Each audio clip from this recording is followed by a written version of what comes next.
Customer তো একদম মাথা গরম। এটা মোবাইলটা নিজে চালু করলে রিস্টার্ট করলে যেমনে অন করে এটা শুধু একটা প্রোগ্রাম চলে আসে, মানে রিবুট কানেকশন, মানে এটা কি হয় ফ্যাক্টরি রিসেট কানেকশন চলে আসে, অটোমেটিক মোবাইলটা রিকভারি মোডে চলে আসে। তো এই ধরনের সমস্যা হলে তো মাথা খারাপ হইবার কথা, বাইক বোরে মারি সে সাথে আইকো ভাই আপনার ঝগড়া বিরোধ করিয়েন না, এটা ঠিক করে দিই, কোনো সমস্যা নাই। তো এটা ঠিক করার জন্য আপনি খুলি ফেলবেন। এখানে একটা রোগ হয়, এটা একটা মানে হালকা হালকা গ্যাস্ট্রিকের অসুখ হয় আর কি, কথা বুঝছেন নি। এটা বেশি কোনো সমস্যা না। তো আপনারা দেখতে পাচ্ছেন আমরা কী করব, ভলিউম প্লাস মাইনাস এটা দেখছেন নি, এটা মাপিছিলাম তো এটা পুরো শর্ট হয়ে গেছে, মানে ভলিউম প্লাস মাইনাস কানেকশান যে ভলিউমগুলো আছে মানে যে কিপ্যাডগুলো আছে এগুলো কিন্তু শর্ট হয়ে গেছে।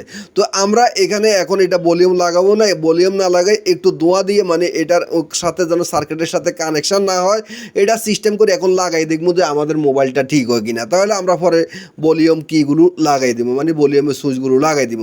তো এটা সুন্দর করে খুলিকালি সুন্দর করে এখন ফিটিং করে দেখবো যে আমাদের এটা আগের মতো ঠিক আছে কিনা, কাজ করে কিনা, নাকি আগের মতন ওই রিকভারি মোড আসে।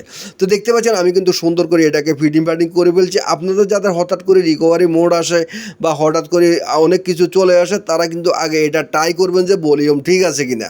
হরে আইসি মাইসি গুতাই না, আগে সহজ যেটা আছে এটা চাইয়েন, হরে দড়িয়ে কই না যে এটার পাওয়ার আইসি খারাপ। তো দেখতে পাচ্ছেন এখন আমি খুলছি, খোলার পর এখন মোবাইলটা একদম ওকে।